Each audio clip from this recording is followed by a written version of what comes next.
gone down. Well, as I come down the mountain, I'm almost at the bottom. All of a sudden, I see this huge, gigantic mothership going from.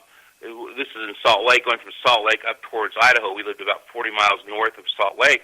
And I'm looking at this rainbow ship that had this. It was a perfectly, oval-shaped, the size of about 3 football fields. And I'm watching this damn thing go, and I'm kind of, oh wow! I mean, I'm just in awe of it. It's just beautiful. And had these, and on the outlining is this rainbow. Well, again, when you talk about the snicker factor. The news, I said, God, a lot of people must have seen this thing here. So on the news, and I remember the guy's name. His name is Dick Norris, who was a CBS affiliate there. And he gets on. He says, "Oh yes, there's been thousands of people that reported this rainbow that was traveling down the through Utah." And he says, "Scientists, we checked this out, and scientists say." That this occurs every once in a while, and it appears that the rainbows are actually moving all the way down. Well, it's like wait a minute, hey, wait a minute here. Rainbows go from the ground from one side to the other. Okay, they don't do that. And apparently, I guess there are thousands, just like this whole Arizona thing. The Phoenix Lights and things. I mean, there's thousands of people that saw it, and yet we were talked out of it by an orthodox newscast that said that scientists has said that sometimes rainbows do this. Rainbows don't do this. And the other fascinating thing about it is my uncle, who wrote several books. You talk about serendipity and what have you, synchronicity. I had just, by chance, opened up the book of one of his books, When Stars Look Down, and I believe that was in it, and it talked about the rainbow ship, the rainbow people, and which is a sect of extraterrestrials that he had identified, and I had witnessed the rainbow ship. And so all this stuff is really kind of weird, but it's almost we live in this very strange world, and I've been kind of I've been blessed, and I look at it as both a blessing and a curse, because these events that have occurred are essentially in a 3D world is you have to pause and say, hey, what am I? And of course, you always ask yourself, why me? How come me? Well, apparently there's been some profound reason why I've been experiencing these things and have been essentially grew up near my uncle and my family, et cetera, et cetera. There must be some sort of reason. So I just go with the flow, and I just put my foot forward and speak my truth and share my experience and share my stories.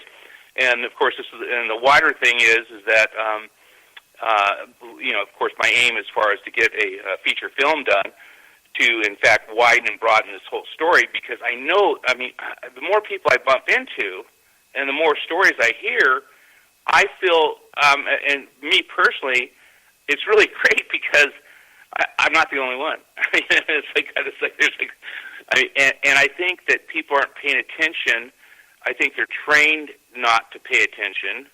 And there's this whole other world out there, this whole other living world. I kind of envision this thing as a big aquarium, and there's things that are going on that should be acknowledged and embraced, because I think that that's the answer to all of our this broader, higher level of consciousness, and that's really the business I'm in. The reason why I'm talking with you, Michael, and why I even do radio and why I write and is to broaden the consciousness as far as this, because the answers obviously are not being addressed today. And so we're at this transitionary period. Some people call it the age of Aquarius. Whatever it is. We're at this crossroads ourselves where literally I think that we're going to be seeing a lot more potential, perhaps even lethal, that we need to start coming up with some better answers. At least what I think it is. So anyway, yeah. I agree with you. I agree with you there with the idea that the consciousness needs to be raised and is raising at this very moment. I mean, you see even younger people nowadays. A lot of people criticize them that they're spending too much time on their electronic devices and all those kinds of things. But I believe those guys, the younger generations, are more in touch with reality of consciousness than we had ever been, and they are connected with one another like nobody's business nowadays. So it's great that you're out there doing that, spreading the news that consciousness needs to be raised, and we are connected to everyone all at the same time. That's what the new news is, I believe. And of course, there's UFOs and extraterrestrials and all the paranormal phenomena, I believe, are probably connected somehow as well. It's funny. I've the research that's out, and a lot of this information has already been out there as far as the whole research, as far as what's going on, especially with consciousness and quantum physics and quantum mechanics and all this stuff. All this apparently pseudoscience, et cetera. There's obviously, I haven't swallowed the complete hook, but the evidence that's coming out, and some of the older evidence from stuff that I've stumbled in on. I was always for some reason, like I said, I feel a little bit like Forrest Gump.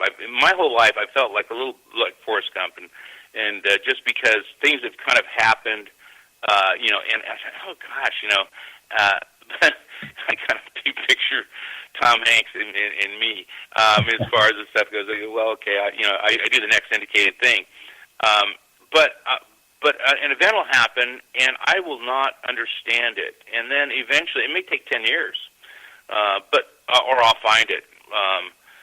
There are certain things that are going, and then you start digging up with, especially the government, the CIA, and some of their research that they've done on these various techniques and groups that that never seen the light of day.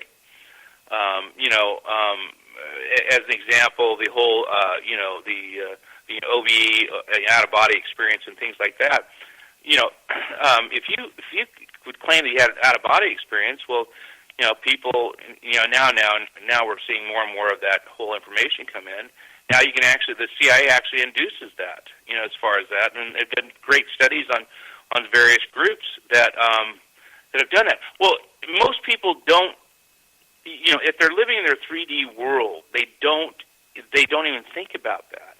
As far as that, and it's a real shame, because again, that whole I've come to the whole conclusion, just like a lot of things, when you talk about genetically engineered, talk about the Anunnaki, and how in fact we were essentially geared for slavery. Well, literally, that's what's been happening. That's what we've been through a vibratory influence. We've literally been enslaved. And I think we're about ready to break those chains of that.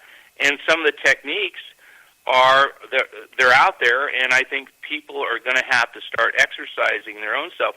One of the things too, the more I look at this stuff, this whole telepathy thing. My uncle talked about an omni-being. Okay, now incidentally, I had an experience out in the desert, literally, and where I was on top of my grandmother's old dilapidated Airstream thing, and I just by chance, was talking to God out there, which is, again, I had a psychology professor says, oh yeah, he said don't tell too many people about this, but I literally said, hey, if there's God, then God, then call my name. Well, of course, I heard this loud cracking Chad, and of course, it scared the heck out of me. And and then I get into my uncle's research about that, and he says, yeah, they do that.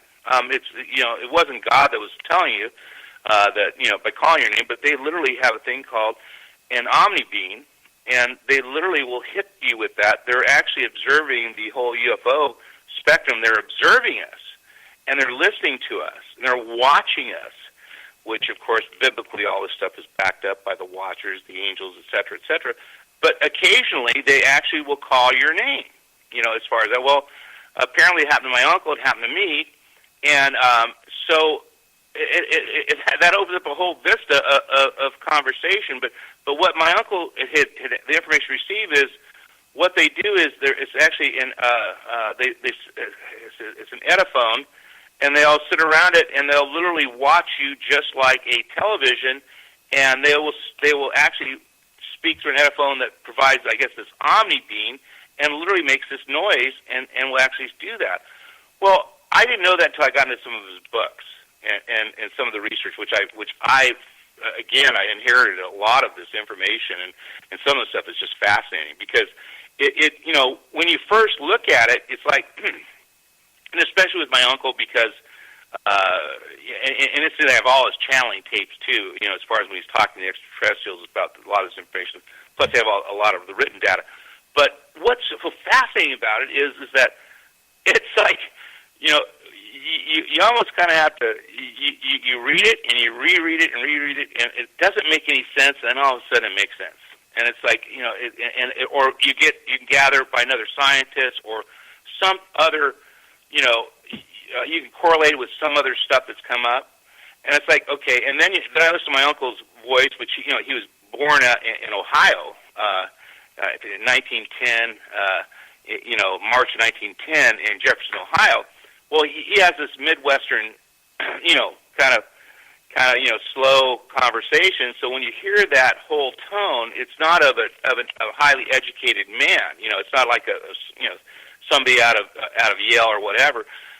He held his own, and everything he was self-educated. And so when you hear his voice, it's like, okay, well, you kind of wonder about, that. But then again, he was number two. One of his friends was Howard Hughes, which is a fascinating thing. I sat next to Howard Hughes at the restaurant, and I ate pancakes next to Howard Hughes, who was drinking coffee there. So this is in the early 60s before he went completely nuts. But he used to fly out there to Landers all the time. And because my aunt made a really good pie, he joked that he flew out there but he actually flew out there just to fly around. He was of course. So, but my uncle worked for him, and so Howard Hughes actually gave money to my uncle because of the Integratron, which is this cell rejuvenation machine that's incidentally still out there. You can go on the internet. It's called the Integratron, and and people have had this tremendous healing experience with that because there's no metal in it or very little metal in it, and it has very interesting. It's this dome that literally has a certain healing properties. But this is the kind of stuff that my uncle was doing back in the 50s and 60s, and so he really he died in 78. He died in 78.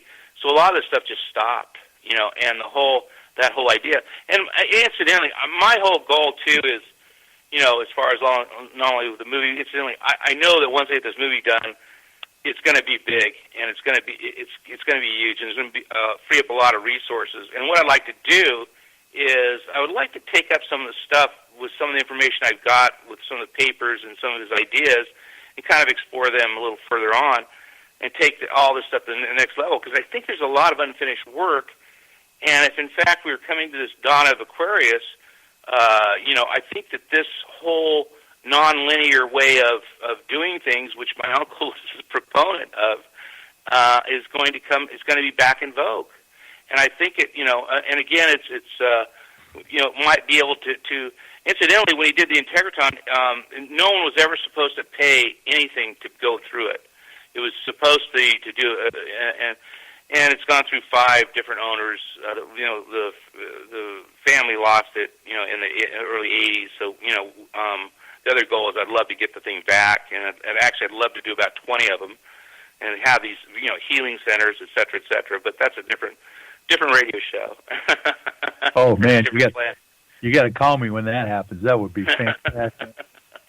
Well, man, I tell you what, Chad, this is fascinating stuff, and I am just literally in the middle of a movie right now. At your aunt's restaurant, sitting there at the old airport in the middle of the desert, with all the right stuff test pilots, Chuck Yeager in the corner, and now you're talking how